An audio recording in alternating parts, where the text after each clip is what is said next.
Assalamualaikum warahmatullahi wabarakatuh. Halo sahabat perempuan Indonesia, apa kabarnya? Ya, semoga kita diberi kesehatan dan selalu dalam lindungan Allah Subhanahu wa taala. Amin.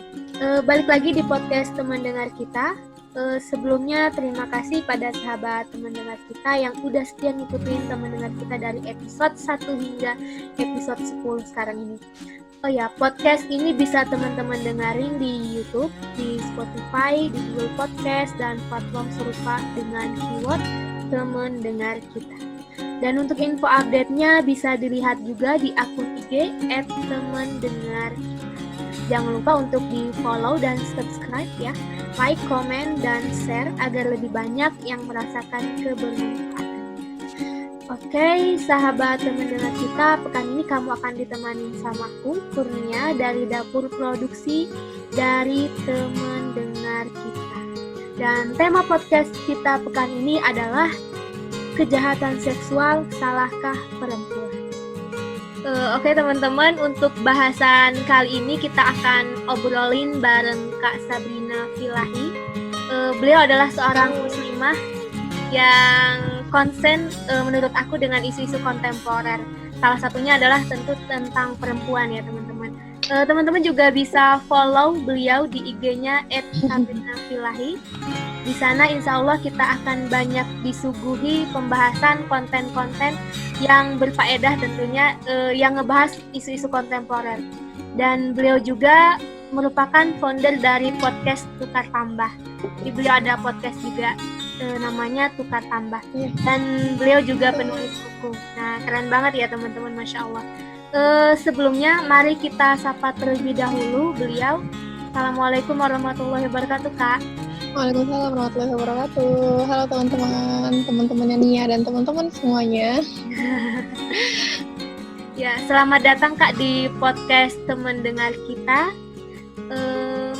Tanpa berterima ya, makasih juga Kak atas waktunya dan ya, kesediaannya tentunya untuk sharing gitu ya di podcast teman dengar kita.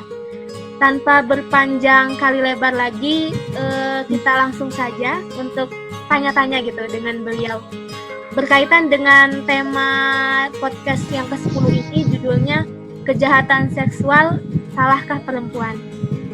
Nah, berkaitan dengan tema ini, pertama mungkin kita samakan terlebih dahulu ya, atau pahami terlebih dahulu sebenarnya Kak, apa sih itu kejahatan seksual gitu?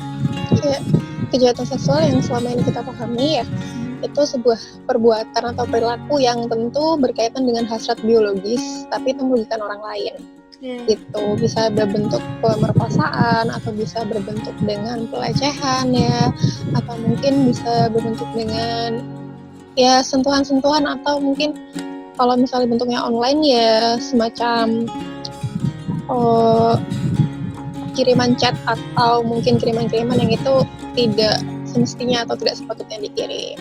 Itu ya, intinya terkait penyalahgunaan hasrat biologisnya gitu. Sebenarnya manusia punya hasrat biologis itu wajar gitu.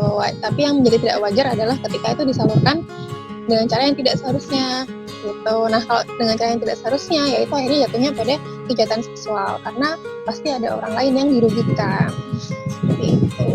Iya, berarti intinya penyimpangan gitu ya Kak? Iya, betul, penyimpangan.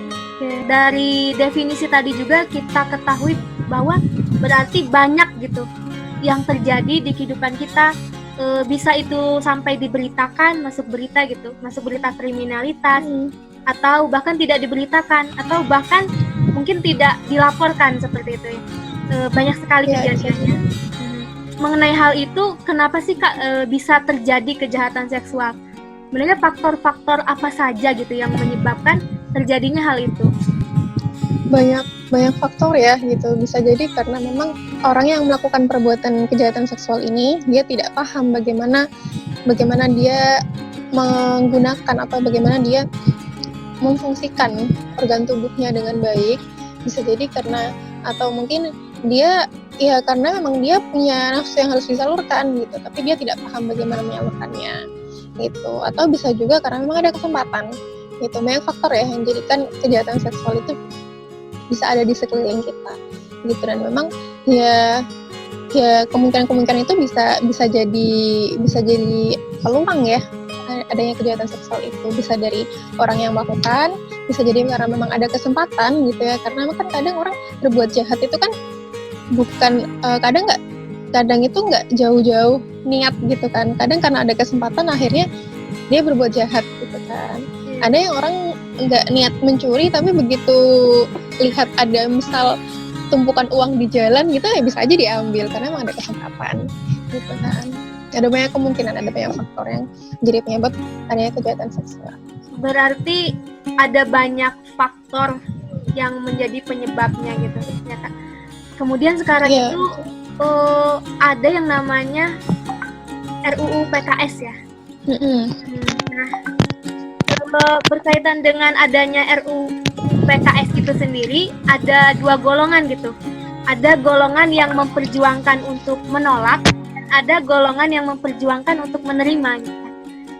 Sebenarnya kedudukan RUU PKS itu sendiri apakah bisa dijadikan solusi dari kejahatan seksual itu sendiri atau bagaimana Kak? Iya, kalau kita sekilas mungkin ya mendengar atau melihat mungkin atau membaca sekilas gitu ya, itu terlihat memang sangat melindungi para korban kekerasan seksual gitu, karena memang judul RUU-nya adalah RUU penghapusan kekerasan seksual. Terlihat sekilas undang-undang itu sangat mendukung mereka-mereka yang menjadi korban perbuatan tidak menyenangkan, menjadi korban orang-orang yang dapat perbuatan tidak semestinya gitu kan. Itu kalau sekilas. Tapi ketika kita pelajari lebih lanjut gitu ya, kita telah lebih lanjut terkait undang-undang tersebut, ternyata banyak peluang-peluang yang justru itu akhirnya tidak sesuai dengan nilai-nilai kita sebagai seorang muslim. Gitu. Ternyata ada banyak peluang-peluang yang justru menjadikan RUU itu celah atau pintu hadirnya perbuatan-perbuatan yang justru nggak sejalan dengan norma yang ada di Indonesia. Gitu. Oh, jadi ditunggangi seperti itu ya Kak, atau bagaimana sih? Karena memang kan frameworknya RUU ini tuh kan pakai feminist legal theory ya. Iya, betul. Jadi akan sangat wajar banget ketika memang RUU ini tuh diperjuangkan oleh kelompok tertentu untuk narasi-narasi tertentu juga, dan untuk mungkin ya ide-ide mereka juga gitu. Nah, apa yang membuat akhirnya kita tidak bisa mentolerir RUU ini gitu ya, dari pihak kita yang menolak RUU ini, karena RUU ini tuh mempunyai semangat konsensual seks gitu. Jadi kalau kita pahami definisi dari kekerasan seksual itu apa? Definisi kekerasan seksual itu adalah perbuatan seksual yang tidak didasarkan suka sama suka gitu, yang tidak dilandaskan pada konsen gitu. Nah, ini yang akhirnya menjadi peluang tidak sejalannya kita sebagai seorang muslim dengan nilai-nilai yang ada di RUU tersebut gitu. Karena kenapa? Karena kita sebagai seorang muslim itu memahami bahwa aktivitas seksual gitu ya, aktivitas penyaluran hasrat biologis itu hanya bisa disalurkan, hanya bisa dilakukan ketika sudah menikah dan dengan cara yang baik gitu. Sedangkan ketika kita mempelajari RUU konsensual seks di sana, yang artinya apa? Konsensual seks itu adalah seks berdasarkan suka sama suka gitu. Jadi kalau dia tidak suka sama suka, kalau misal ada tersangka nih, dia melakukan pemerkosaan terhadap seorang perempuan gitu ya. Nah itu kan bukan berdasarkan suka sama suka. Iya. Nah itu termasuk kekerasan seksual. Tapi kalau itu berlandaskan suka sama suka gitu ya, misal dua orang pacaran gitu, mereka melakukan hubungan seksual sebelum nikah karena mereka suka sama suka, ya itu tidak bisa dipidana karena itu tidak ada unsur kekerasan di sana gitu. Jadi kenapa itu disebut kekerasan? Karena seperti itu gitu. Nah, banyak yang teman-teman tidak sadar dengan semangat ini atau dengan nilai-nilai ini gitu, karena mereka menganggap bahwa ini murni perlindungan terhadap korban. Sebenarnya tadi kan ada contoh kasus apabila misal ada terjadi hubungan di luar nikah saat pacaran, itu kan berarti mereka suka sama suka. Namun apakah berarti kalau RUU PKS ini disahkan gitu, suatu hari nanti terjadi pertengkaran antara dua sepasang pacar itu, berarti tidak bisa digugat gitu ya Kak, karena atas dasar suka sama suka gitu. Iya betul, karena mereka tidak ada unsur paksaan di situ. Iya. Tidak ada unsur paksaan, suka sama suka, sehingga tidak ada unsur kekerasan seksual di situ. Gitu. Nah, itu yang menjadi celah perbuatan mereka nanti akan dilindungi. Itu. Kalau misalnya emang mereka suka sama suka nih, gitu kan, baik pasangan heteroseksual atau homoseksual ya. Kalau mereka berdasarkan suka sama suka, itu ada peluang mereka untuk dilindungi karena mereka tidak ada unsur kekerasan di situ. Unsur kekerasan yang diatur pada RUU PKS. Nah, berarti keywordnya itu adalah adanya unsur kekerasan atau tidak ya? Iya, dan unsur kekerasannya itu definisinya dari mana? Dari konsensual seks itu tadi. Gitu. Kalau misalnya ada yang berusaha berdalih, oh enggak kok konsensual seks itu nggak kayak gitu, oh kekerasan itu nggak kayak gitu, tapi buktinya sudah banyak feminis yang declare gitu. Banyak feminis yang declare bahwa iya emang kita harus menormalisasi seks berdasarkan suka sama suka. Gitu. Udah banyak yang bilang kayak gitu. Nah ini kan yang tidak sejalan dengan kita sebagai seorang muslim ya.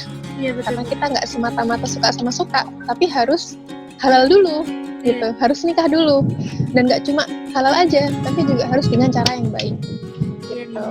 Berarti kalau ada yang menolak adanya RUU PKS ini, apakah berarti tidak pro dengan tindakan, jadi tidak pro pada korban pelecehan seksual atau bagaimana gitu Kak? Apakah emang sudah ada sebelumnya undang-undang yang mengatur urusan ini atau seperti apa kalau dari golongan yang menolak RUU PKS ini? Ya, jadi kesalahan berpikir itu ya ketika kita menganggap bahwa kita menolak RUU itu artinya adalah kita tidak pro atau tidak melindungi korban gitu ya.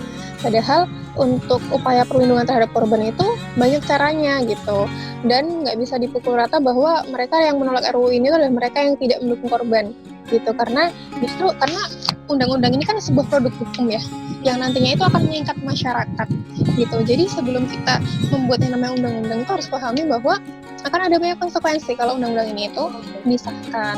Nah justru dari pihak yang menolak itu harapannya kita memiliki landasan, memiliki dasar yang itu justru lebih general gitu, bukan semata-mata melindungi salah satu perbuatan tertentu gitu, tapi yang kita harapkan adalah melindungi apa yang memang seharusnya dilindungi gitu.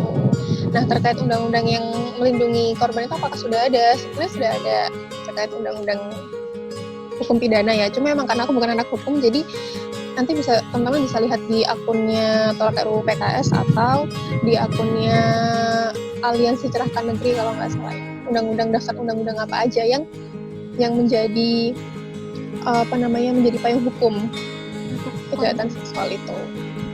Oke, jadi menolak RUU PKS bukan berarti adalah orang-orang yang tidak pro pada tindak pelecehan seksual. Menolak RUU PKS juga bukan berarti adalah orang-orang yang tidak peduli pada korban perkosaan atau korban pelecehan, karena memang saat ini sudah ada undang-undang yang bisa menghukum para pelaku kejahatan seksual, dan setelah dikaji pun RUU PKS itu banyak isinya yang menyimpang dari nilai-nilai Islam seperti itu. Ya Kak, masuk ke intinya nih, sebagai seorang muslimah kita sendiri gitu ya, ada nggak sih hal yang harus kita lakukan agar terhindar gitu dari kejahatan seksual ini? Katanya nih bahwa korban itu tidak memandang apakah dia pakai jilbab, apakah dia tertutup busananya ataukah terbuka gitu. Pada kenyataannya katanya ada juga nih yang sudah menutup aurat dengan rapi, tapi tetap saja gitu kena korban. Jadi katanya yang harus kita kontrol adalah pikiran pelakunya. Jadi apa nih Kak sebenarnya nih? Nah, kalau kita menggunakan sudut pandang Islam, kalau kita menggunakan kacamata Islam, maka yang harus berbenah, yang harus memperbaiki diri itu adalah keduanya, laki-laki juga perempuan. Jadi peran perbaikan itu tidak dibebankan kepada salah satunya aja, tapi harus dilaksanakan oleh keduanya. Gitu. Jadi memang tidak bisa memaksakan satu pihak berproses jadi baik, tapi yang satunya tidak dibiarkan berproses. Nggak bisa seperti itu. Gitu. Karena kita sebagai seorang muslim, kita sebagai seorang yang beragama, akan sangat wajar ketika kita menggunakan sudut pandang agama kita. Gitu. Apalagi sebagai seorang muslim, kita harus yakin bahwa tidak ada keraguan gitu atas segala syariat Islam yang sudah ditentukan. Nah, itu kenapa dari sini kita bisa mengambil hikmah nih gitu.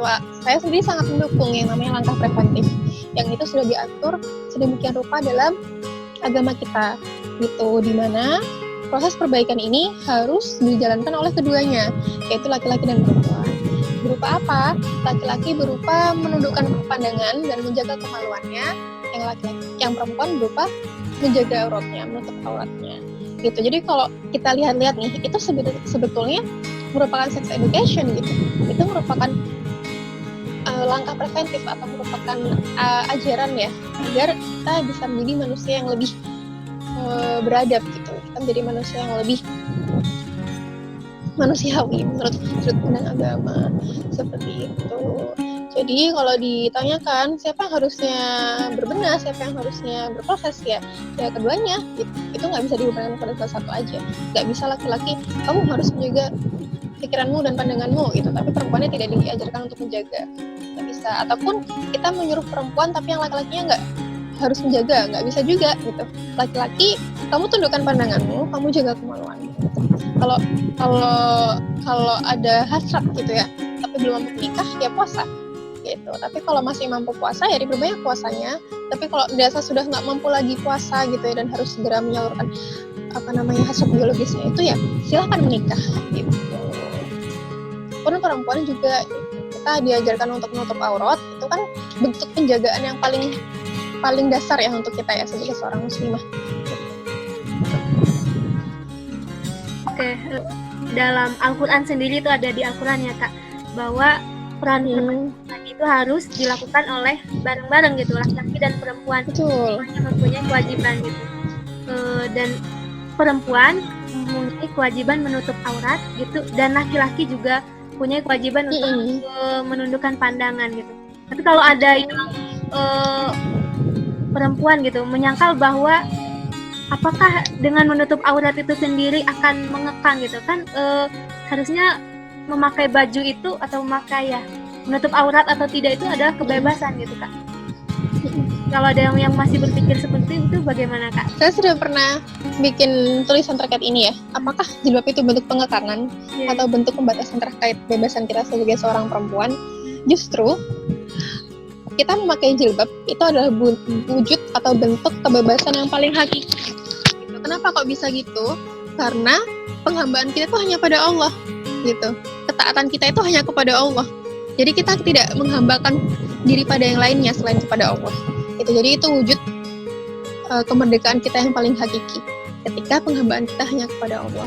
Dan menutup aurat gitu ya, menutup aurat, menjaga tubuh kita, menjaga aset kita sebagai seorang muslimah, itu adalah wujud penghambaan kita kepada Allah, wujud ketaatan kita kepada Allah.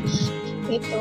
Mereka yang memiliki kedekatan dengan Allah, mereka akan begitu rela ya, pasrah gitu untuk menjalankan konsekuensi iman mereka, konsekuensi syahadat mereka. Seperti itu. Jadi jangan dikira bahwa jilbab ini akan mengekang kita. Justru itu merupakan penjagaan yang paling dasar gitu yang kita miliki, yang bisa kita ambil sebagai seorang muslimah kan. Mereka ya memang banyak peluang gitu ya, baik yang sudah tertutup maupun belum tertutup gitu. Tapi yang sudah tertutup aja itu masih punya peluang untuk dilecehkan atau mungkin menjadi korban kejahatan gitu ya. Nah, coba kita bayangkan kalau kita tidak menutup pakaian gitu dan orang justru semakin tertarik dengan tubuh kita gitu kan. Coba kita tanamkan mindset ya, kalau memang diri kita berharga, kalau memang kita ratu untuk diri kita sendiri, maka kita nggak akan membiarkan diri kita itu mudah dipegang oleh siapapun itu. Kita nggak akan membiarkan diri kita itu mudah dilihat atau dinikmati oleh siapapun itu, tanpa kita mempersilahkan, tanpa dia mengetuk dengan pintu yang halal seperti itu. Jadi begitu ya teman-teman, bahwa menutup aurat itu bukanlah suatu pengekangan gitu, melainkan itu adalah salah satu wujud ketaatan kita kepada Allah sebagai hambanya gitu. Untuk orang yang menutup aurat saja, misal ada yang menjadi korban, sudah berusaha menutup aurat saja udah menjadi korban gitu, apalagi kalau kita tidak menutup aurat gitu. Nah, mungkin untuk sharing kali ini dicukupkan sampai di sini. Terakhir dari Kak Sabrina, silakan untuk menyampaikan pesan kepada teman dengar kita mengenai tema kali ini, kejahatan seksual, salahkah perempuan? Sebelumnya saya minta maaf ya kalau banyak kurangnya gitu, karena memang saya juga bukan dari latar belakang hukum, tapi saya mencoba untuk membahas gitu dari apa yang saya ketahui, apa yang saya pelajari. Dan saya juga mengajak teman-teman muslimah untuk kita ayo melakukan langkah preventif yang sudah agama kita ajarkan gitu. Nah, pesan untuk teman-teman muslimahku dimanapun itu, coba ya kita perbanyak belajar ilmu agama kita sendiri gitu. Coba kita perbanyak belajar Islam gitu ya, dari buku, dari ustadz langsung, dari kajian langsung, bukan semata-mata dari internet, bukan semata-mata dari YouTube gitu ya. Coba kita baca-baca buku, baca-baca tafsir, baca-baca kitab gitu yang bisa menjadi landasan atau referensi kita untuk berislam gitu, terutama sebagai seorang muslimah. Karena kalau kita semakin banyak belajar, kita semakin banyak cari tahu terkait bagaimana Islam itu mengatur akan posisi perempuan, maka kita hanya takjub gitu, kita hanya kagum bahwa oh masya Allah ya, ternyata Islam itu sudah memposisikan kita sedemikian rupa gitu. Jadi jangan dianggap bahwa aturan-aturan itu mengekang kita, tapi justru aturan-aturan itu adalah menjaga kita. Aturan-aturan itu adalah wujud cintanya Allah kepada kita sebagai seorang muslimah, sebagai seorang perempuan gitu. Karena tidak ingin muslimah itu, seorang perempuan itu hidup tanpa aturan gitu ya, hidup sebebas-bebasnya, yang itu akhirnya justru merugikan mereka sendiri gitu. Jadi segala nikmat yang diberikan kepada kita sebagai seorang muslim, sebagai seorang muslimah khususnya, itu adalah nikmat yang harus kita syukuri. Terima kasih Kak. Jadi teman-teman, untuk kita semua ya, jangan lelah untuk belajar, terutama belajar mengenal tentang Islam itu sendiri gitu, karena subhanallah gitu, Islam itu sudah sangat komprehensif mengatur urusan kehidupan kita gitu ya. Terima kasih sekali lagi kepada Kak Sabrina yang sudah bersedia mampir dan sharing di podcast teman dengar kita. Ya, terima kasih juga buat Nia, terima kasih buat teman-teman. Maaf ya kalau banyak kurangnya. Kita masih sama-sama belajar juga ya. Masya Allah, menurut aku udah jelas banget gitu ya. Apa yang Kak Sabrina jelaskan tadi sudah menjawab terutama dari tema podcast kali ini. Terakhir mungkin Kurnia izin menggarisbawahi beberapa poin yang sudah Kak Sabrina paparkan tadi. Bahwasanya kalau ditanya salahkah perempuan bila mana terjadi kejahatan seksual, maka tentu tidak bisa dipukul rata itu salah perempuan. Tapi kita sebagai perempuan memiliki kewajiban ya, untuk melaksanakan perintah Allah, menjaga diri kita dengan menutup aurat. Sebagaimana menutup aurat dengan sempurna itu merupakan bukti bagaimana Islam memuliakan perempuan dan bentuk penjagaan diri kita sebagai seorang perempuan muslimah. Pun begitu untuk kaum laki-laki, Allah juga memerintahkan untuk menundukkan pandangan. Maka yuk, untuk kaum laki-laki dan perempuan, kita laksanakan kewajiban kita masing-masing. Semoga dengan taatnya kita pada perintah Allah, Allah lah juga yang akan menjaga diri kita dari segala tindak kejahatan, termasuk kejahatan seksual. Seperti itu. Oke teman-teman, sekian podcast kita untuk pekan ini. Terima kasih sudah mendengarkan dan semoga bermanfaat. Jangan lupa untuk di-share agar makin banyak yang merasakan manfaatnya. Boleh juga kalau teman-teman mau beri saran, bisa tulis di kolom komentar atau melalui DM di IG kita @temandengarkita. Wallahu a'lam bishawab. Wassalamualaikum warahmatullahi wabarakatuh.